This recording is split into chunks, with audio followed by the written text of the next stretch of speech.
বিসমিল্লাহির রহমানির রহিম।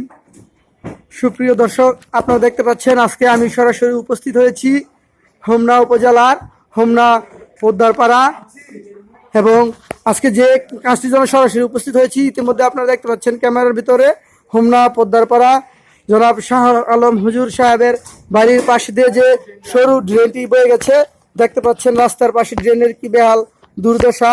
রাস্তার ড্রেনটি খুবই ছোট এবং সরু এবং ময়লা আবর্জনা, মশা মাছি ইত্যাদির প্রভাব জনগণের যে চলাচলের যে কষ্ট, এই কষ্টে লাঘব করার জন্য আমরা প্রশাসকের দৃষ্টি আকর্ষণ করব। দর্শক দেখতে পাচ্ছেন যে ছোট ড্রেনটি অতি ছোট, এখানে ময়লা আবর্জনা সরতে পারছে না, পানিও সরতে পারছে না এবং রাস্তার বেহাল দুর্দশা, জনসাধারণের চলাচলের যে বেগতিক অবস্থা তা আপনাদের মাঝে তুলে ধরব এবং আমরা একটু দর্শক স্থানীয় লোকদের কাছ থেকে কিছু কথা জানতে চাইবো এবং তার পূর্বে আপনারা দেখেন যে রাস্তার কি বেহাল দুর্দশা।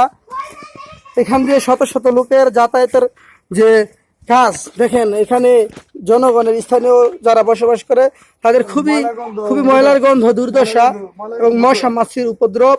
এবং জানতে যাবো এখন আমরা জনাব মোহাম্মদ শাহ আলম হুজুর সাহেবের কাছে। স্থানীয় লোক, ওনার বাড়ির পাশ দিয়ে ড্রেনটি বয়ে গেছে, এখন জনগণের চলাচলের কি বেহাল অবস্থা বা কষ্ট এই সম্পর্কে আমরা জানতে চাবো এবং মাননীয় প্রশাসকের দৃষ্টি আকর্ষণ করব যাতে ড্রেনটি অতি দ্রুত সম্প্রসারিত করে একটু বড় করে যেন এই কাজটি দ্রুত করা হয়। এখন জানতে চাবো জনাব শাহ আলম হুজুর সাহেবের কাছে। আসসালামু আলাইকুম। ওয়ালাইকুম আসসালাম।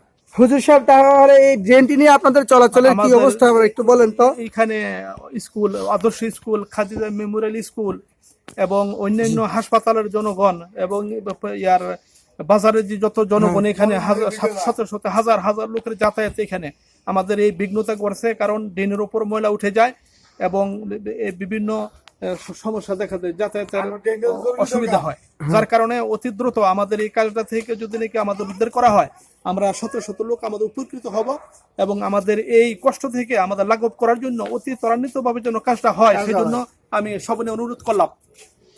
দর্শক, আপনারা শুনতে পেয়েছেন হোমনা পোদ্দারপাড়া এই যে রাস্তার পাশে যে ড্রেনটি, সরু ড্রেনটি, এখান দিয়ে না ময়লা আবর্জনা না পানি কোনো কিছুই সরতে পারছে না, অতি চিকন মানের একটি ড্রেন।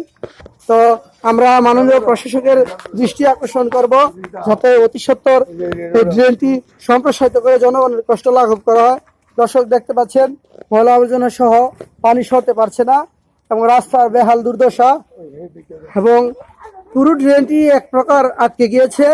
তাই অতি সত্বর মাননীয় প্রশাসকের কাছে আমরা হোমনা পৌরসভার যে প্রশাসক আছেন বর্তমানে ভারপ্রাপ্ত ভূমি কর্মকর্তা এবং ভারপ্রাপ্ত মেয়র সাহেব, ওনার দৃষ্টি সহ সকলের দৃষ্টি এবং কর্তৃপক্ষের দৃষ্টি আকর্ষণ করব যাতে স্থানীয় সরকার অতি দ্রুত এই পৌরসভার হোমনা পোদ্দারপাড়ার বাড়ির কাজটি এবং ড্রেনের কাজটি যে সরাসরি তাড়াতাড়ি করে এবং জনগণের দুঃখ কষ্ট লাঘব করতে পারে সেজন্য আমরা প্রশাসকের দৃষ্টি আকর্ষণ করছি। তো দর্শক, সকলে ভালো থাকবেন, পাশে থাকবেন এবং লাইক কমেন্ট করে ভিডিওটি বেশি শেয়ার করে ছড়িয়ে দিবেন। তো এই হচ্ছে জনগণের কষ্ট যে বেহাল দুর্দশা তার স্পষ্ট প্রমাণ নজির দেখতে পাচ্ছেন আপনারা।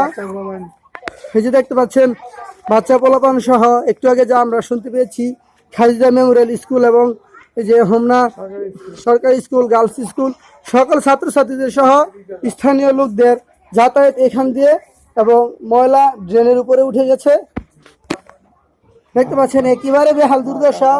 তো অতি দ্রুত যাতে আমরা প্রশাসকের দৃষ্টি আকর্ষণ করব সরু ড্রেনটি যাতে সম্প্রসারিত করে স্থানীয় লোকদের চলাচলের উপযোগ্য করে দেয়। তো সকলে ভালো থাকবেন এবং ভিডিওটি বেশি শেয়ার করবেন। আল্লাহ হাফেজ।